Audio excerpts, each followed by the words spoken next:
A little girl with dust on her cheeks and holes in her sneakers stood in front of a man dressed in rags and said, "These were my daddy's. He died before he could wear them out." She placed the worn leather shoes in his lap, smiled, and walked away without looking back. But what she didn't know, what no one knew, was that the man she gave them to was worth $200 million. Would you have stopped for her? Under the harsh midday sun of Sedona, Arizona, the red rocks glowed like ancient embers, and the dusty streets shimmered in the heat. The town bustled with tourists and artists, each absorbed in their own world of galleries and scenic trails. But at the edge of a modest, open-air market, a girl no older than 7 stood by a shaded bench, clutching a small shoebox wrapped in newspaper and twine. Her name was Grace. Grace's eyes, wide and dark, with a quiet maturity, scanned the crowd, as if searching for someone invisible to everyone else. Her sweater was fraying at the sleeves, her shorts hung loosely on her tiny frame, and her sneakers, once pink, were now gray from use. Yet she held the box with reverence as if it contained something sacred. Inside were her late father's shoes, well-worn brown leather loafers, polished just enough to still carry dignity. Nearby, sitting on a corner bench beneath a patch of shade, was a man who looked every bit the part of a wanderer. His jacket was torn beard overgrown, and a wool cap covered most of his weathered face. He had a paper cup beside him and a backpack at his feet. Most passers-by ignored him, but not Grace. She walked directly to him, her steps unsure, but purposeful. He looked up, startled by the presence of the little girl. Before he could speak, she extended the box and said, "These were my daddy's. He said they helped him walk to where hope lives. Maybe they can help you too." Her voice was clear, not rehearsed, but carried the weight of something deeply personal. The man blinked. Slowly, cautiously, he reached out to accept the box, but he didn't open it. He was too stunned by the girl's words to respond. "Why would you give me something so important?" he asked gently. Grace shrugged in that honest way children do. "Because you look like you've been walking a long time." She turned before he could say anything more and ran back down the street toward the housing complex made of faded stucco and cracked sidewalks disappearing behind a rusted gate. The man sat there holding the box as if it weighed more than the world. He was not what he seemed. His name was Daniel Morgan, a man whose net worth had once been discussed on business news shows and magazine covers. He owned 3 companies and a condo overlooking Central Park. But none of that had felt real for years. Daniel had come to Sedona weeks earlier, leaving behind his phone, his assistant, and even his identity. Dressed in layers of worn clothes, he chose to experience the world without titles, to find something he'd lost long ago. He didn't know what he was looking for until Grace found him. Opening the box slowly, he ran his hands over the shoes. They were soft with age soles, smoothed by years of wear. Inside the lid was a note, written in crooked letters. "These helped my dad find his way. Maybe they'll help you too. Grace." Daniel stared at the note, the handwriting barely legible, but it hit harder than any boardroom speech or investor pitch. He hadn't felt like crying in years. He hadn't allowed it. But something broke in him, something gentle. Grace's gesture was not an act of charity. It was an invitation to remember, to reconnect, to care. Daniel sat on that bench for a long time, holding the box, replaying her words in his head. Later that day, he walked back to the modest motel where he had been renting a single room under a fake name.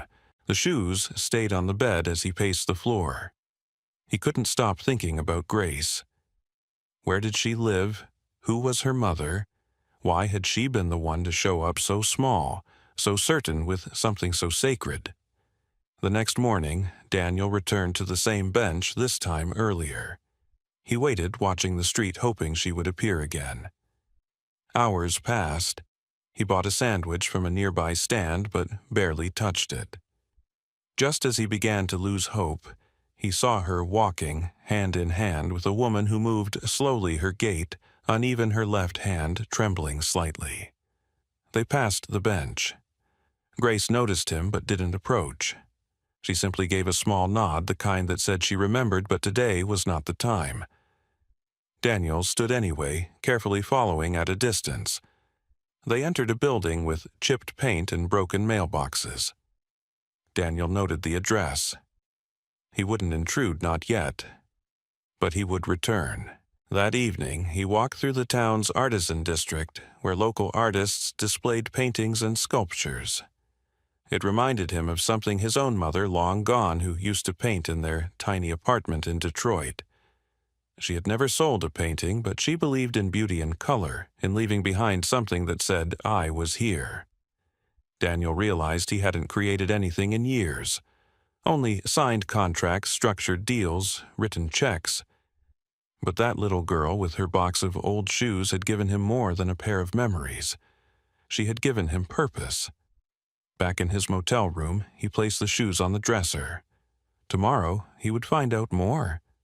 He would speak to the neighbors, learn their names, and maybe he'd knock on their door, not as a stranger but as someone who had been reminded what it meant to walk with intention. The sun dipped below the red cliffs outside, casting the town in golden shadow. Daniel sat beside the window watching the last light fade, and for the first time in a long time he whispered to the dark, "Thank you, Grace." It wasn't much, but it was a start. The next morning the sun rose slow and heavy over Sedona, painting the desert in shades of gold and rust. Daniel stood across the street from the weathered apartment building where he had seen Grace and her mother disappear the day before. He wore the same worn jacket, the same faded jeans. Still unrecognizable. Still invisible to most. But inside he wasn't the same man who had sat on the bench days ago clutching a box of shoes. Something had shifted, and that shift had a name. Grace emerged mid-morning holding a small canvas and a paper bag that seemed to carry more weight than her arms should bear. She walked beside her mother, taller, thinner, moving slowly with effort in each step. Her mother's name was not yet known to Daniel, but her expression was one he recognized too well, strength shaped by hardship. They settled on a park bench just a block from a local farmer's market. Grace unpacked a handful of colored pencils and a small plastic cup of water. Her mother unwrapped a sandwich and broke it in two, handing one half to Grace and keeping the smaller portion for herself. They didn't speak much. But when they did, Daniel listened from a distance tucked beneath the shade of a tree across the sidewalk. Mama Grace asked gently, "Do you think if I keep drawing someone will notice?" Her mother took a long moment to respond. "It's not about being noticed, baby. It's about remembering how to see." Grace dipped her pencil into the water and began sketching on the canvas, lines becoming color, color becoming something more. Her mother closed her eyes, letting the sun warm her face. Daniel watched unmoving. The girl who had given him her father's shoes was also giving the world a version of itself, too often unseen, unguarded, persistent, loving. And the woman beside her, frail but proud, was clearly the source of that quiet power. Later that afternoon, Grace stood to stretch, and her mother leaned forward, cradling her hands. "We should go home," she said, her voice soft but shaky. "My legs are tired today. I can carry the bag," Grace said brightly. "And you can hold on to me like I'm your cane." Her mother smiled. It wasn't big, but it was real. As they walked back toward the apartment building, Daniel stood frozen in place. He hadn't meant to follow, but his feet moved anyway, a few steps behind, careful not to intrude. At the base of their stairs, Grace paused and looked back straight at him. She didn't say anything, just looked. Daniel lifted a hand slowly, as if asking for permission to be seen. Grace offered a small nod, one that said, "I see you too," before disappearing up the stairs with her mother. That evening, Daniel returned to the park, not to wait, but to do something of his own. He pulled a small notebook from his bag and began to write words he hadn't let himself speak aloud in years. He wrote about his mother, about her art, her laughter, her strength, about how she had taught him to shine shoes when he was 8, saying, "You treat your shoes well, they'll take you where you need to go." He remembered her hands, calloused from work, but gentle when she touched his face. He remembered the day she died and how he didn't cry because he had a meeting that afternoon. He remembered the silence that followed the years spent building towers, earning praise, buying silence. Now, under the desert sky, he filled 2 pages before closing the book. Then, he walked toward the apartment building holding a small paper bag with 2 sandwiches and a pack of watercolor pencils. He didn't knock, not yet. But he left the bag at the doorstep with a small note taped to the front for the artist and her mother. Keep drawing. The next day, as Daniel sat at the park again, he saw Grace approach, not with her mother this time, but alone. She walked up to him without hesitation, hands clasped behind her back. "You left those, didn't you?" she asked. Daniel looked up surprised. "Yes," he said, honestly. "I hope that's okay." She nodded. She cried when she saw the pencils. She said she hasn't painted in years. Grace sat beside him. She used to be a real artist, like people paid her and everything. But then she got sick and her hands started shaking. Now she just remembers. Daniel didn't speak. He listened. Grace pulled a folded paper from her pocket and handed it to him. It was a drawing, a messy but bright portrait of 3 figures standing under a tree. One was clearly Grace II, a woman with long hair and tired eyes. The third wore a hat and long coat and held a box in his hands. "You remember," Daniel said. Grace smiled. "You're in our story now. My mom says stories are better when you share them." Daniel studied the picture for a long time, then tucked it carefully into his jacket. "You're a good storyteller," he said. Grace looked down. "Sometimes people think stories are just for kids, but I think they're for fixing broken things." Daniel swallowed the tightness in his throat. "I think you're right." She stood. "Tomorrow, Mama wants to go to the market. She says we can try selling some of her paintings. You should come." Daniel nodded. "I will." And with that, she skipped away, turning only once to wave. That night, Daniel returned to his motel and opened his laptop for the first time in weeks. He searched the name Mei Lin, the one Grace had spoken softly earlier in the day. Dozens of results came up: articles, gallery shows, even a feature in an old art magazine. Her paintings were vibrant, emotive, full of life. And then, silence. Nothing after 2018. No explanations. Just vanished. Daniel closed the laptop and looked at the drawing Grace had given him. 3 people under a tree. Hope carried in color. For the first time in years, he felt like he was in the right place at the right time, doing the only thing that mattered: showing up. The town square was alive with color. Sedona's weekend artisan market had always been a blend of creativity and community, but that Saturday something felt different. Booths lined the walkways filled with hand-woven scarves, desert landscapes, and watercolor pottery glazed in copper and turquoise. In the center of it all was a modest, fold-out table, draped in an old floral sheet, and behind it 2 chairs, one occupied by a woman whose hands trembled gently as she set up her display, the other by a young girl who was carefully arranging a row of paintings like precious artifacts. Grace stood on tiptoes to tape up a hand-drawn sign, "Art of Hope." Underneath, in smaller letters, it read, "By Mei Lin and Grace."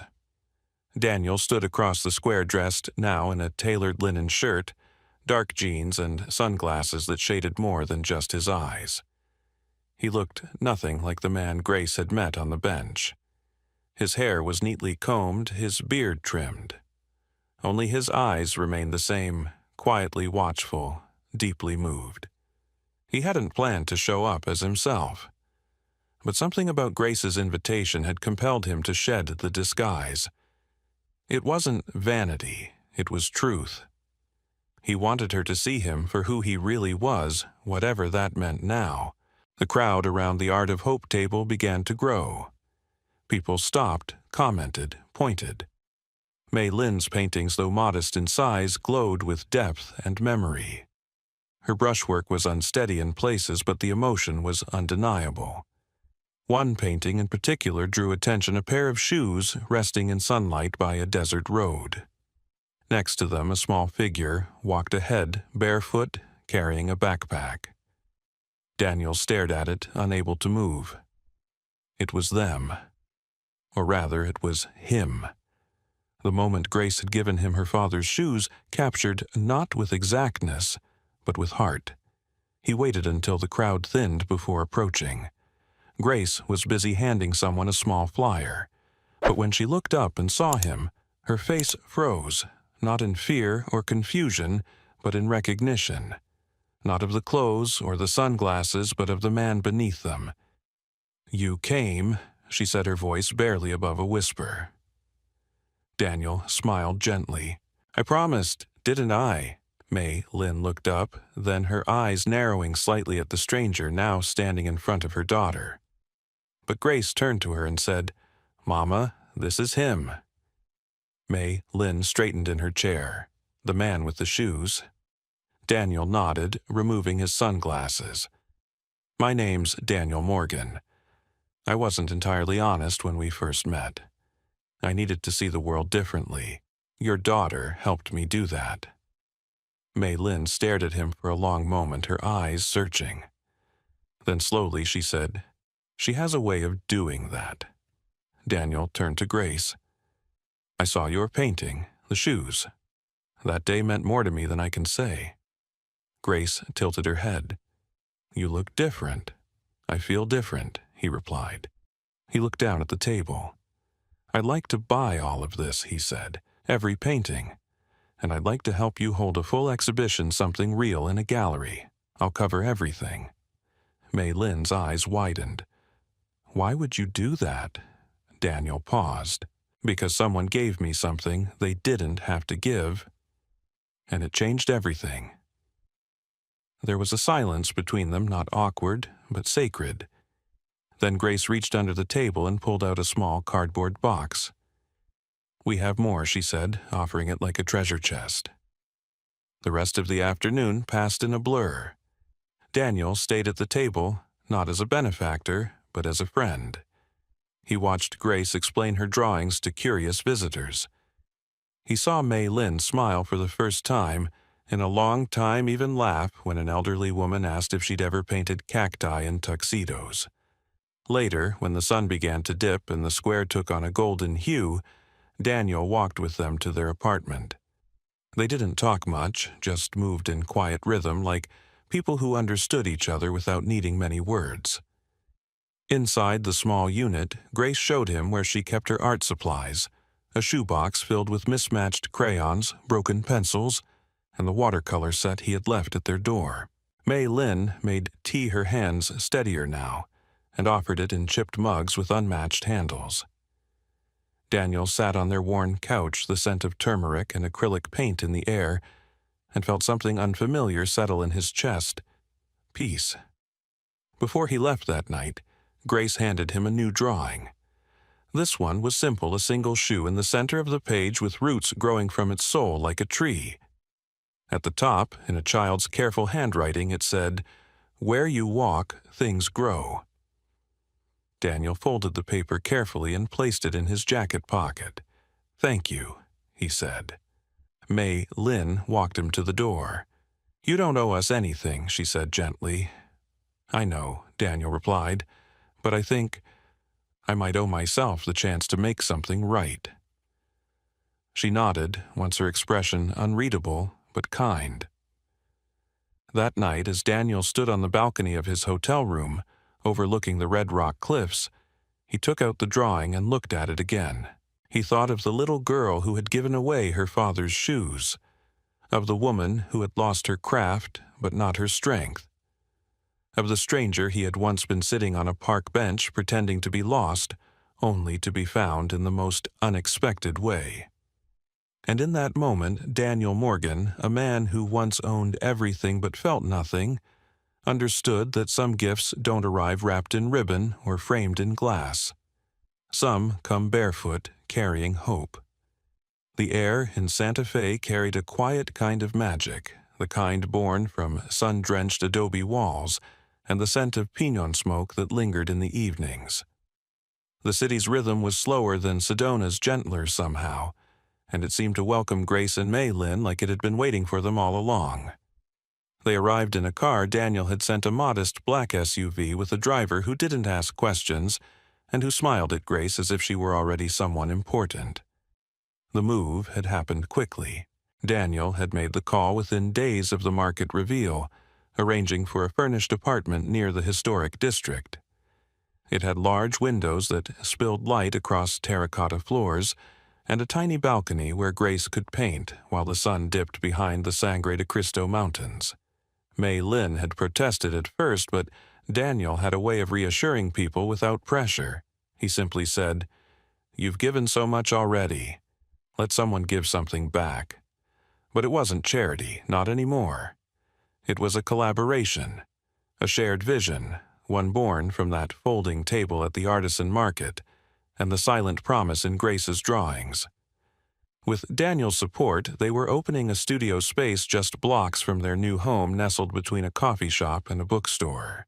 Its name would be Art for the Forgotten, and its mission was clear: to give voice, color, and space to those who had been overlooked: seniors, disabled veterans, single mothers, and children like Grace, who had known more sorrow than most adults. The day they received the keys to the studio, Grace ran from room to room, her laughter echoing off the freshly painted walls. May Lynn stood in the center, her hands tucked into the sleeves of her sweater, and whispered, "It feels like a beginning." Daniel smiled from the doorway. "That's because it is." Within a week, shelves were stocked with art supplies. Easels lined the walls and large tables filled the main room. Daniel had hired local artists to volunteer as instructors, and May Lynn, still regaining confidence in her hands, agreed to lead a memory painting workshop where participants could express life moments through abstract color rather than form. She was hesitant, but Grace sat beside her every session, offering encouragement like only a daughter can. What began as a quiet initiative soon sparked interest across the city. A local journalist came to visit, charmed by Grace's articulate honesty and May Lynn's soft-spoken resilience. The story hit a regional news outlet. Mother and daughter turned pain into color and brought in a wave of support. Donations, volunteers, supplies. Even a retired school principal offered to help run afternoon sessions for children. Daniel watched it unfold with awe.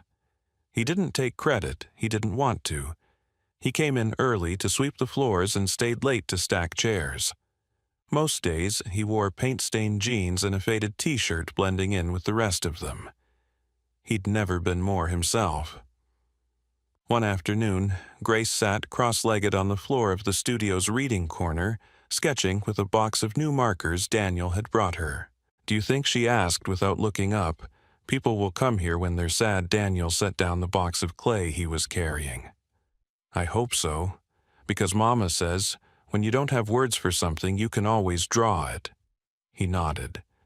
"That's how I feel too." Grace paused, looked up at him. "Do you draw?" He smiled. "Not yet, but I'm learning." Outside, a soft breeze moved through the plaza. Inside, a group of seniors carefully traced watercolor landscapes, while a teenage volunteer offered help with brushes. May Lynn stood by the window, guiding a woman with Parkinson's through a canvas filled with soft blue hues. And in the center of it all, Daniel felt something settle in his chest, not pride, but belonging. One evening, after closing the studio, Grace tugged Daniel's sleeve. "Can we visit the shoes?" He was quiet for a second, then smiled. "Of course." They walked to the small gallery exhibit housed at the back of the studio. The space was intimate, just a dozen pieces on the wall, all painted by Mei Lin, all rooted in memories. But in the center of the room, under a soft spotlight, stood a glass case. Inside, the pair of brown leather shoes Daniel had once received on a bench in Sedona. Beneath it, on a brass plaque, read the words, "Walked into someone's heart." Grace stood silently in front of the display, her hands folded behind her back. "I think he'd be proud," she whispered. Daniel looked at her. "Your dad?" She nodded. "He always said shoes take you where you're brave enough to go." They sat on a bench by the case, and Grace leaned against him. "Sometimes I dream about him. He's not sick in the dream, he's just watching." "He is," Daniel said softly, "in all the ways that matter." Later that week, they hosted their first community art night. The studio buzzed with energy music, playing low laughter echoing from corner to corner. A local chef had donated food. Kids painted beside seniors. Veterans told stories while mixing color. Mei Lin stood in the back, her eyes wide with quiet disbelief. Daniel stepped beside her. "You did this." She shook her head. "Grace did this." He smiled. "You both did." That night, as the event ended and volunteers began cleaning up, Grace handed Daniel a small envelope. "It's for you," she said. Inside was a drawing, a bridge made of paintbrushes spanning from one cliff to another. On one side stood a figure in a suit alone. On the other, a group of people smiling, waiting. "You crossed over," she said simply. Daniel swallowed the lump in his throat. "I didn't know how." Grace shrugged. "You didn't need to. You just needed to walk." Before he left that night, Mei Lin touched his arm gently. "This place, it's more than we ever dreamed." Daniel nodded. "It's not just a studio, it's a home." She looked at him for a long moment. "For all of us," he met her eyes, steady and warm. "If you'll have me." The lights dimmed, the city quieted, and inside those adobe walls, something sacred lived, a new path built not with concrete and profit, but with grace art and the kind of love that grows only when people choose to show up. The seasons shifted slowly in Santa Fe, and as summer melted into the soft chill of fall, the colors around the studio deepened: ochre skies, golden cottonwoods, and clay walls kissed by evening light. Life didn't become perfect, but it became fuller, more intentional. Grace began second grade at a nearby charter school that welcomed her like a wildflower in bloom. Mei Lin's health, while not entirely restored, stabilized with better care, proper meals, and a rhythm that allowed her to rest when needed and create when inspired. Daniel, once a ghost, drifting through a life of luxury, had become a constant in their lives. He no longer split his time between meetings and cities. He was there every day, showing up with breakfast on rainy mornings, driving Grace to school with classical music playing low, or simply sitting with Mei Lin in silence while she worked on a canvas. They never made anything official, never used labels or titles, but the way Grace called him "my person" when talking to others said everything. One evening, as the first frost dusted the edges of the desert, Daniel found Grace sitting at the kitchen table, writing something by hand. Her brow was furrowed, her small fingers clutched a dull pencil, and her tongue poked out slightly in concentration. "What are you working on?" he asked, setting a cup of hot cocoa beside her. Grace looked up. "A letter. For Daddy." Daniel's breath caught. "Do you want help?" She shook her head. "I know what I want to say." He sat across from her quiet while she finished the final lines, folded the paper, and slid it into an envelope. On the front, in careful, deliberate letters, she wrote, "To Heaven." Then she placed it inside a shoebox, the same box her father's shoes had once come in. "I think he already knows," she said softly. "But just in case."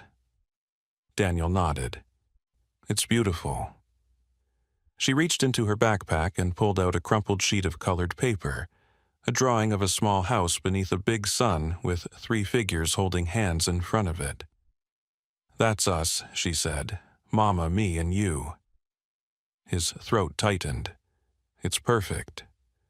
Grace didn't say anything more, just climbed into his lap and rested her head on his shoulder. They sat like that for a long time, the kind of quiet only families understand. A few weeks later, during a studio meeting, Mei Lin brought up something unexpected. "We need to start thinking bigger," she said. "What we're doing here, it's working. People are healing, but there are other towns, other families. What if we built a program, a traveling one? Art for the forgotten, but mobile." Daniel looked at her with quiet admiration. "You're talking about a national movement." She smiled, a little shy. Maybe just a few places to start. Plans were made. Sketches drawn. Partners contacted. Grace, of course, insisted that any expansion include kids' art corners and coloring walls in every pop-up location. She wanted kids like her to feel like their drawings mattered.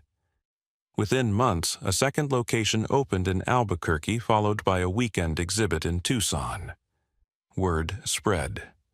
Grace gave her first speech short, funny, and heart-wrenching at a local fundraiser where she ended by saying, "I didn't give away shoes.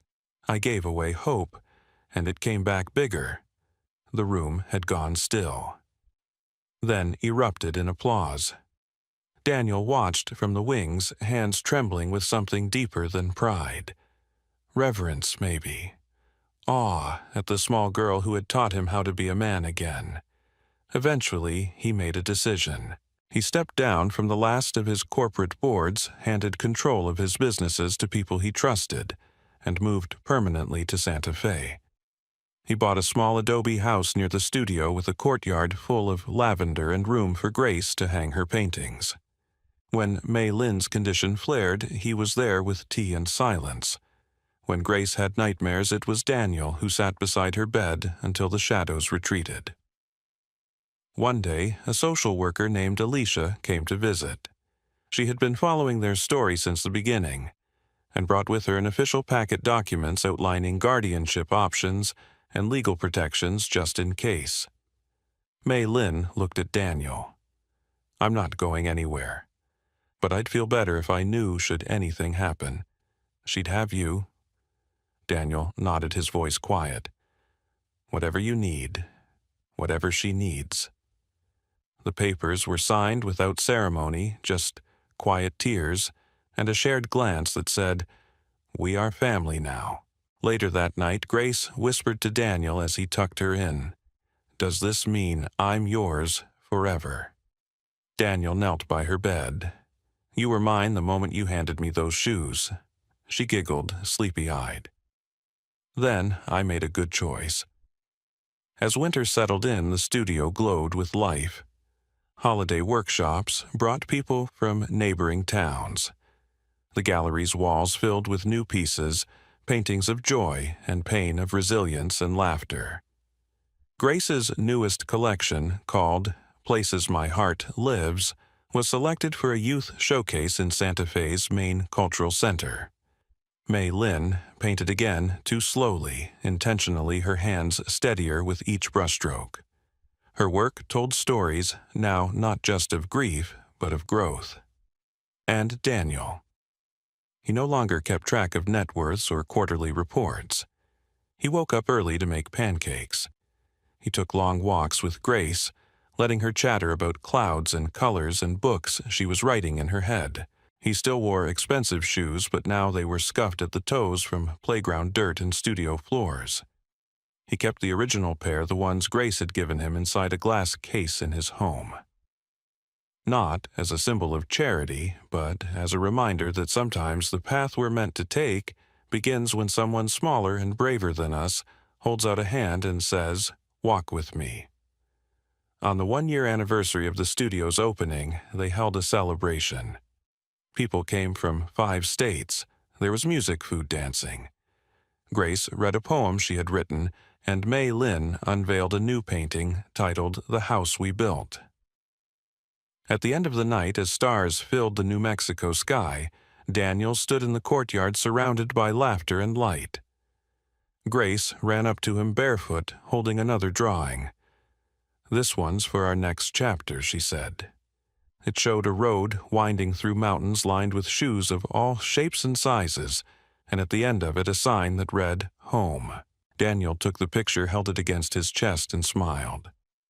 "I think we're already there." Grace never knew the value of what she gave that day, not in dollars, but in the kind of currency the world forgets to count. All she had were her father's old shoes, worn smooth at the toes and too big for her small hands. Yet, with that simple, selfless gesture, she ignited a chain of events that would change not only one man's path, but the direction of their lives forever. Daniel Morgan, a man once buried beneath boardrooms and billion-dollar deals, hadn't planned to be found in the heart of a desert town by a child with a box and a heart full of hope. But it was Grace, 7 years old, fragile and fierce, who cracked open something long buried inside him. She didn't ask for riches, she didn't ask for promises. She asked for nothing, and in return gave him everything. May Lynn Grace's mother, once silenced by illness, and the weight of survival rediscovered her voice through canvas and color. Her hands, once trembling with fear, now guided others toward healing. From hospital rooms to gallery walls, from whispered bedtime stories to national art exhibits. Her journey reminded everyone that strength doesn't always shout, it often paints in quiet strokes.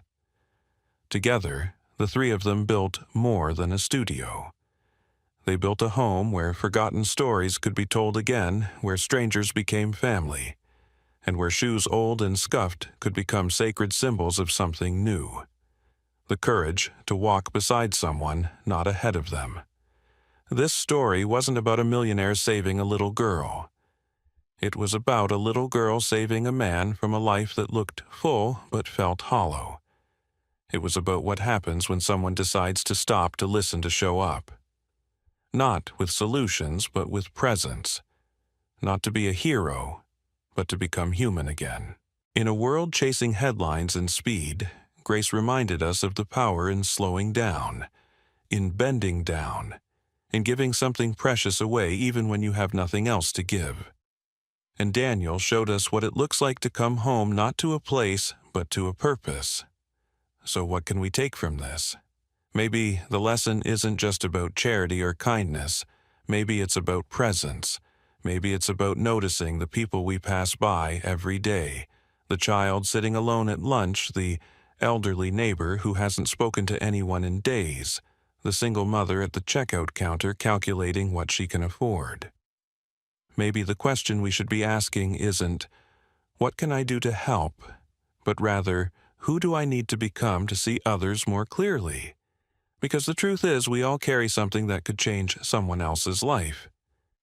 Maybe it's not a pair of shoes. Maybe it's a listening ear, a warm meal, a moment of time. Maybe it's just showing up. This story teaches us that transformation rarely happens through grand gestures. It begins in small, quiet acts of bravery. It begins when someone like Grace says, "Here, take this," without expecting anything in return, and someone like Daniel is willing to receive it. So today, look around. Who in your life needs someone to sit with them in silence? Who might be waiting for you to notice? Whose story could you help rewrite, not with power, but with compassion? If this story moved you, if it made you pause, smile, or even cry, subscribe to our channel. Help us bring more untold stories to light. Every like, comment, and subscription is a small way of saying, "Keep going. We need more of this." Because somewhere out there another Grace is waiting. And maybe next time it's you she'll walk up to with a pair of shoes, a hopeful heart, and a chance to begin again.